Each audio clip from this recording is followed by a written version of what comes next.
Your life is a gift. Everyone that is still alive has a testimony. The purpose of this message is simply to share hope. Hope that no matter what you are facing in life, you will survive. I was in Baltimore, Maryland, touring with a major recording artist when all of this happened. We were supposed to stay at the Hyatt Hotel downtown by the harbor, but all the rooms were taken because of a sporting event that was happening the same night. So we had to stay in West Baltimore in a rough area of town. It really didn't make a difference to me because I've been in hotels all across the country, good and bad. When I check into a hotel, I kind of have a pattern of doing things no matter where I am. I drop off my luggage, I joke around with the band for a little bit, and I go to the nearest gas station to get some junk food, Gatorade or Waffle House, IHOP, whatever is open. Then I come back and relax. This night was no different. I did the same thing. I walked outside and headed toward the gas station, which was about 3 blocks away. As I walked through the second block, I could see 6 guys standing on the corner, talking to each other, looking in my direction. I really didn't even pay them any mind and just kept walking towards the store. Just then I realized I left my wallet in my room. I turned around and went back to the hotel and got my wallet. My best friend Lydell, who was a drummer that was on my band at the time, told me to stop going places by myself. I told him I was good like I normally do and went back to the store. I walked past the same group of guys and they were watching me again. I continued to the store and got my usual Gatorade, candy, junk food, and headed back to the hotel. When I came past that same block, the same guys immediately just came towards me. Strangely, the whole street was clear and no one was on it like I saw just a few minutes before. By this time, I figured out that they were a gang, and the leader came towards me and he said, "What you doing out here, homie?" I just turned to him and said, "I'm chilling, bro," and just kept walking. They circled around me and he said to me, "What's up with that phone?" At this point, I knew it had nothing to do with the phone or nothing that I said or did had anything to do with what he was asking me. I figured they were going to rob me, so I didn't even respond. I just told him it was off and put it back in my pocket. Really, it was off, though. Sprint had cut me off for being over my account spending limit.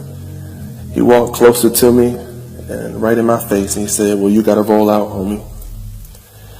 At that point, he pulled out a .45 caliber gun from his jacket, and he pointed it directly at me at point blank range. I didn't even have time to react. I heard the first shot and saw a bright light from the gun that blinded me, and I fell immediately to the ground. He stood over top of me and pointed the gun at me again. I said, "Peace out, homie." He fired 7 more shots into my body. Instantly, at that moment, just for a second, I saw an angel appear in front of me. The angel looked transparent and was kneeling down literally with both arms in front of him, as if every bullet was going through the angel.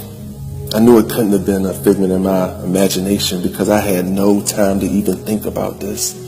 I had no time to think about anything other than the pain I was feeling from every single bullet that was going in my body.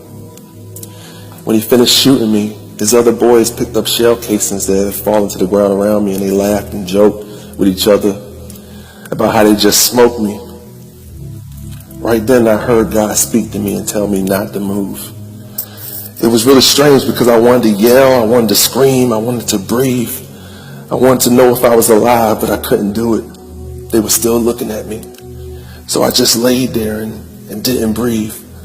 My eyes were still open, but they were fixed, even though I felt pain all across my body. For the first time in my life, I felt no pain from even not breathing, which was the strangest feeling I've ever felt. That's how I knew God was right there with me. As I continued to hold my breath, waiting for them to leave, I felt the blood all around me. When they finally ran to the car, I drove off. They drove off at full speed. I took my first breath.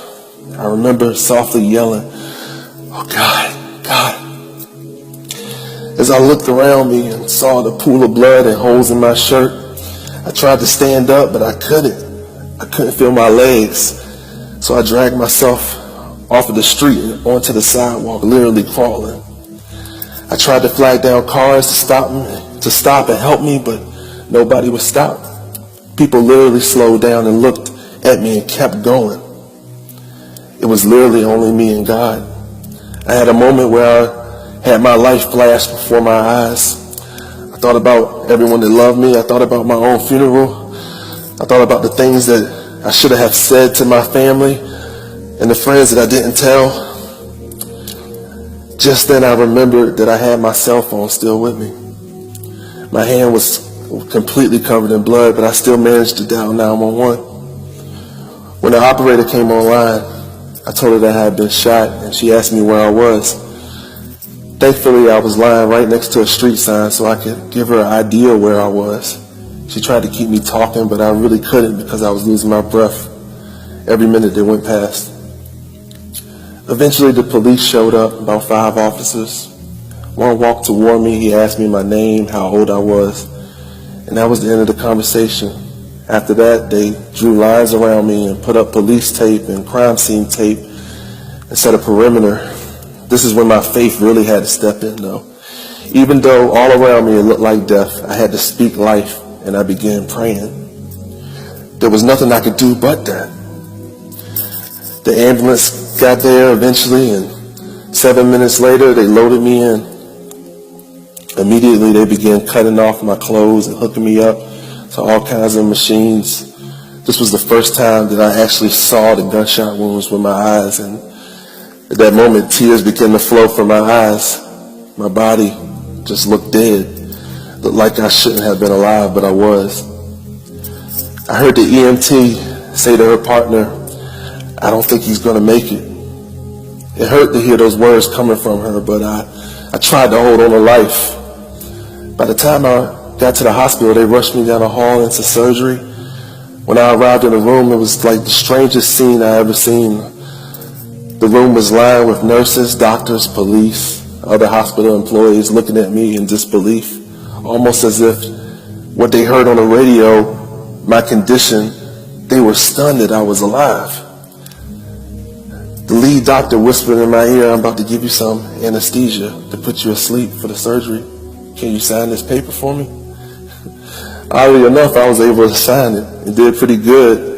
I did so good that the doctor joked and said, for someone who's got shot all these times, you sure do have a good signature. Right at that moment, I looked in front of me and I saw people standing at the door, and I saw people surrounding around me, and I saw that same angel that I saw on the street. I saw standing in front of me with his arms folded, looking at me, nodding his head, as if to say everything is going to be all right. Right then I felt a peace upon me that relaxed my breathing, and I fell asleep. When I opened my eyes, I saw tubes all around me. I heard beeping sounds from all the machines. I saw bandages across my chest. I thought to myself, I'm alive. The first thing that I thought was, how in the world was I alive? There was a nurse standing to my left, and she looked at me right in the eye and said, "You made it. You made it, Marcus." A doctor came in the room and told me I was lucky to be alive. I knew luck had nothing to do with it. He proceeded to tell me that he performed an 8-hour surgery on me and removed half of my stomach, my whole spleen, half of my small intestine, reattached my colon, and removed half of my pancreas. I just looked at him in disbelief, but I believed him. I found out later that my doctor, he found God through my surgery. He acknowledged that it was not possible that he did the surgery by himself. Today I can walk. I had to learn how to do that all over again. Today I can play the piano even though I lost the feeling in my right hand. Today I can eat even with a half of a stomach. Today I can walk in peace because God gave me peace during the most chaotic time of my life. Today I know that God is a healer. Mark 9:23 says all things are possible to him that believes. Do you believe? I know that I do. I encourage everyone that hears my voice to do God now and not later. A common misconception is that you need to clean yourself up before you come to God. But the truth is, you just have to come to God and he will change you. God bless you all. God keep you. Remember that God is sovereign and bigger than every problem and every situation.